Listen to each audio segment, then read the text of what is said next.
area of the knowledge base. The second one, attending to the area of the skills. And the last one, the attitude, yes.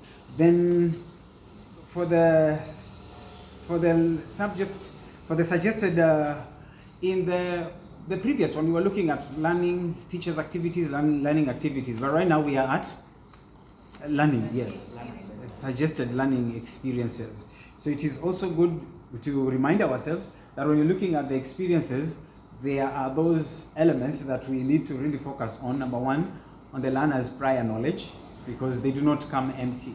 When I was doing, of course, because I was blank myself, and I did my research on this lesson on study group. When I got to class, when I introduced it, I realized they even knew better than I did. So there is the knowledge that they already have, which we can pick on that as part of the activities that we have there. Then on a different element, the learning styles, which approach are we going to be using there, and understanding also of the factor that there is differentiated kind of learning, because they do not have the same. They are not learning at the same speed, and they say we now shifted from the slow learners to time takers. So if they have not yet gotten to the point where you've achieved the outcome cannot see it, more time is required. You spend more time in that, so that they can bring out the intended result through extended activities after that. And then also in our approach as we teach, we apply the use of multiple intelligence theory. There are those that will do well when they see. And that is why it is advised as we get to classes, always endeavor, in as much as we may not have the computers in the classes, but at least if we can have quite a number where they can see, because there are some learners that just do well when they see it. And there are those that will do well when they hear, and there are those that are doers, as long as they they can touch and they can get to that. She's also mentioned and highlighted, and I don't want to get there, areas where we prioritize, and these are the areas. There's the areas where we should really prioritize. Every time we get there to teach literature, emphasis is here. Let's engage the learners, have that, bring that the element of connection and analysis of that.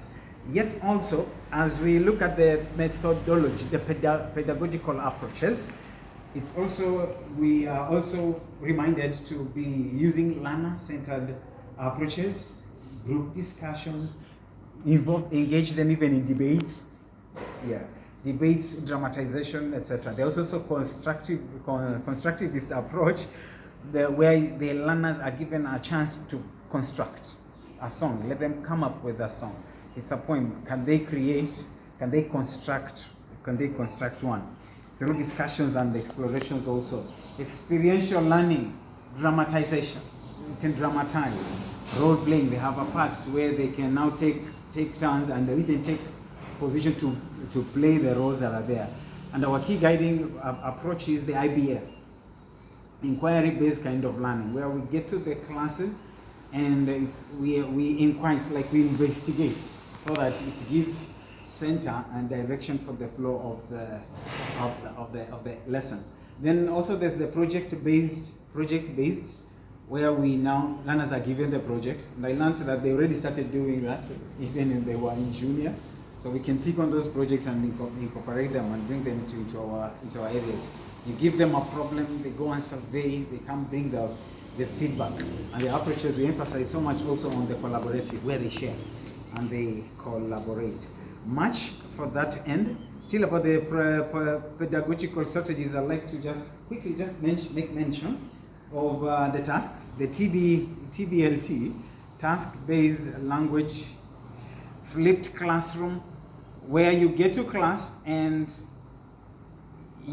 they are the ones that it's like you've changed. They are the ones that are doing the teaching. Instead of you getting to the class and then tell them this area, you already assign a student, they choose a topic where they will make research, and then they come and do the lesson themselves.